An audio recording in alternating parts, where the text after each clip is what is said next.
So the issue here is really about the women that walk by that have been impacted by these decisions that they've had to make, that they haven't wanted to make, and they are re-traumatized then by these people standing there. So you're saying it's not just the clients of the clinic, but any woman that may have had to grapple with the issue of abortion who walks past is affected?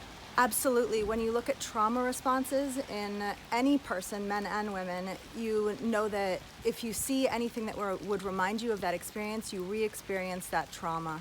The problem is, though, in a democracy, we have to have protests on all sides.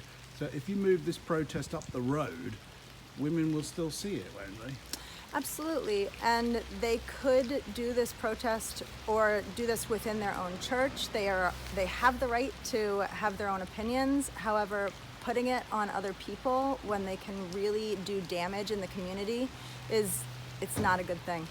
But again, the problem is with a protest is if it was the other way round, if it was people fighting for the right for abortion, it wouldn't be much good doing that protest inside a closed building, would it? Absolutely. I think that with people doing this it's about the guilt. It's about they're not actually doing a protest. They're doing something that is inherently political. And so what they've done is they're doing this religious thing, which isn't actually religious, it's political. And so in that way, they've really also just kind of, they have a guise of religion, but it's really something that's political. From your personal experiences of living around here, what do people think? What are people saying to you? I have not seen one person that's for this quote unquote vigil, which is not a vigil, it's a protest.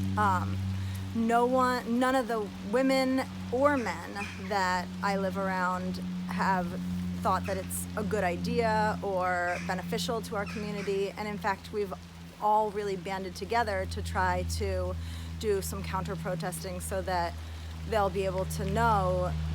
So for example, when a woman walks by, they'll be able to know that we have her back. One thing that might come out of this that's a good thing is that we might be able to set up safe zones for places like this.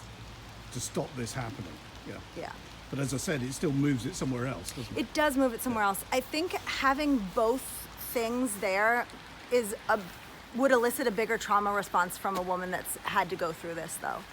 So if it is in a different place, a woman that would be going through this would still be upset. However, both of those things together could elicit a much bigger trauma response.